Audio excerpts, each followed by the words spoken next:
leading him down the path of, okay, it's no big deal. Watch, it's no big deal. What happens if it gets rejected from the first two tabulators? Voting location, and at central count through the regular tabulators, what happened to those ballots? So those ballots came back to the central count facility, and then we had hired duplication boards, a bipartisan team, Republicans and Democrats, to duplicate that ballot.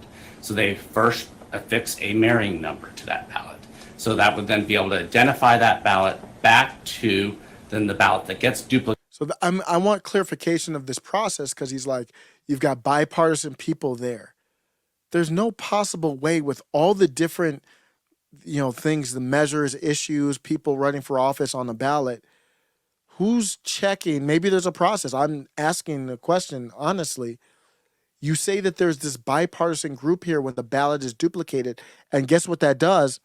Adds another level of chain of custody that I'm going to get to in a second. That every time you add a layer of chain of custody, it's like the telephone game. It's a chance for the communication or issue to happen in the handoff. If you call in, another example, if you call into customer service somewhere, and you get transferred to one department, transferred to another department, it's possible you get the call drops. Every time you have to transfer or someone doesn't understand, every time you have to transfer, there's a possibility of something bad happening pretty much, or confusion. So I want to know what this really means. At central count through the regular tabulators, what happened to those ballots? So those ballots came back to the central count facility, and then we had hired duplication boards, a bipartisan team, Republicans and Democrats, to duplicate that ballot. So they first affix a marrying number to that ballot.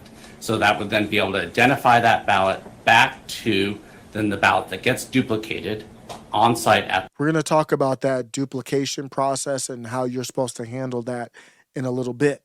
The elections department, so we can marry those two up, and all the votes get transferred to the duplicated ballot that gets counted and tabulated. So ultimately, all of those ballots were tabulated. That's correct. So just to wrap that part up, their stance is, so what? Their stance is, so what if the 19-inch problem happened? We would send it to the first tabulator, it would fail. Second tabulator, it would fail. Then it would go to this board, and they would duplicate it, and of course it's duplicated perfectly, and there's no more issues after that. Just to sort of close the loop on this, there were heat settings that have been identified so far in your investigation. There were the T-techs who had changed to the fit-to-page setting, and that impacted some of the ballots. She used a plural there, T-techs, plural. That were printed on election day to page setting, and that identified so far in your investigation. There were the T-techs who had changed to the fit-to-page setting, and that impacted some of the ballots that were printed on election day. Did you know about the fit? When did you learn about this fit-to-print issue? When we started doing the audit reconciliation of those DOR 3 ballots, we identified some of those ballots had then a fit-to-paper issue. And when was that? I don't remember the exact dates, but a few days after Election Day. Election Day was November 8th. We're at this date here was the 22nd of December. He's known about it since then. So their defense is, who cares? Here it is again. The ballots were incorrectly, and they're puffing their chest out about it too. And they actually even blame citizens for, trying to go out and vote on voting day. Yes, sir. And you testified that if one were to take a 20-inch ballot that's shrunk to 19 inches and put it into a vote center precinct tabulator, it would not get tabulated. It would not get tabulated at any tabulator. Any tabulator. So That includes ICP or the ICCs at Central. okay, so if it went down to Central, according to your understanding, and it was tried to run through the tower tabulators, it would also not be tabulated. Is that correct? That is correct. And you've just testified that you observed some duplicated ballots. Is it your understanding that a ballot that cannot be tabulated by a precinct-based tabulator and cannot be tabulated by a tower configure tabulator at central would then be duplicated? It would have to be because it couldn't be tabulated, so And- it would require duplication. And after duplication, what would happen to that ballot? The duplicated ballot, which is supposed to be marked with a specific ID, and that ID must be recorded. See how complicated it gets? Now you've got to do another chain of custody. Now you've got two ballots. You've got to keep track of both of them, because if we do an audit or look at it, I need to see were they the same votes. On the original, and I saw those stickers on the originals. Question is, what would happen to that ballot? Then the ballot would be rerun through the duplicated ballot would be run through the tabulator. So it would be tabulated. Is that your testimony? The duplicated ballot would be tabulated. So he said the duplicated ballot would be tabulated. In theory, he said that. And then this lawyer still wants to go into it because he wants to get the blast out about, oh, you had all these other opportunities to vote. It doesn't matter that you didn't really feel comfortable with those and you wanted to do it same day. Actually, you should be shamed. Shame on you, because the backdrop of all of this was Maricopa County knew the type of voter that was going to vote same day. They knew that. And then now they've got all these issues. They knew about it, didn't tell anybody. And then now on top of that, listen to this. He's going to shame those citizens that, gosh, God forbid they vote on the day of where we're supposed to pick our officials. Yes, it should be. Okay, so if a voter walked into a vote center on election day, filled out a ballot, maybe had a shrink to fit setting on it, so it wouldn't be counted on the tabletop, would go into door number 3, goes on down to McTech, they put it into the tower tabulator, and it doesn't get counted, and then it gets duplicated, and then it gets counted, so that voter's ballot was voted and tabulated. Is that your understanding? Let me try again. The problem they were having here was it gets complicated when you say that vote gets tabulated. Which one are you talking about?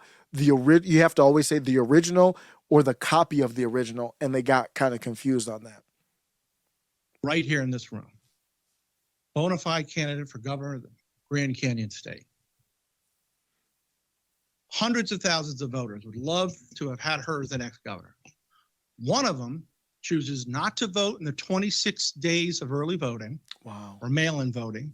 Wow. Or emergency vote center voting, but chooses to show up on election day, gets a ballot from a ballot on demand printer, and somebody either intentionally or inadvertently has hit the shrink to fit setting, and this 20 Wow, that's intent.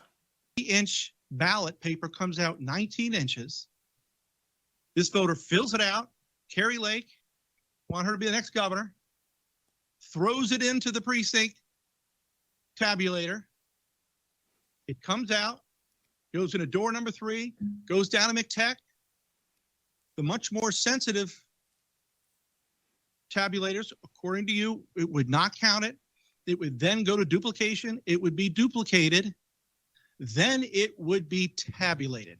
Is that your understanding of the elections in Maricopa County? Your technical description is not possible. So they were getting hung up on the verbiage, but the point of that is to show you Maricopa County couldn't care less. And here's my concern. I'm not a lawyer. I need some help. I at Robert Barnes or somebody help me out. How in the world is Maricopa County allowed to withhold that they knew about this screw up since November? They didn't mention it before day 1 of the trial.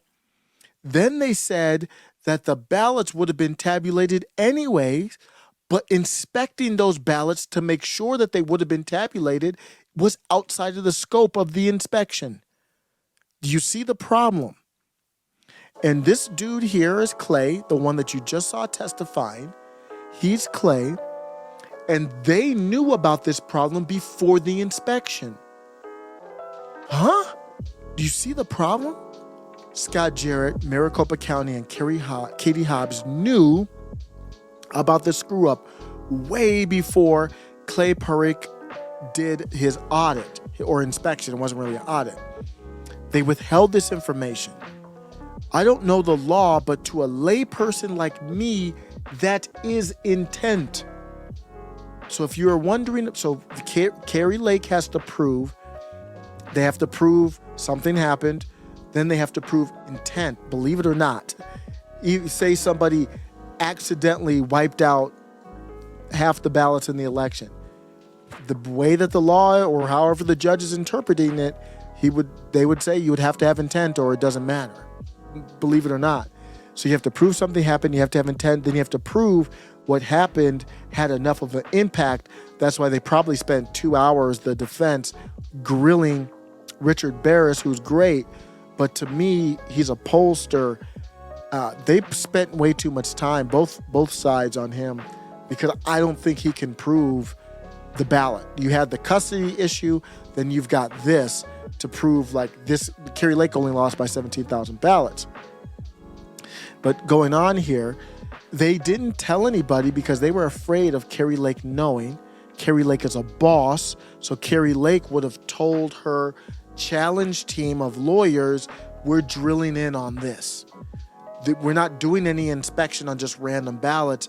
I want all the inspection or most of the inspection or 300 of the inspection on these ballots that got the shrink to fit and didn't go through, or basically almost any duplicated ballots, to see what happened.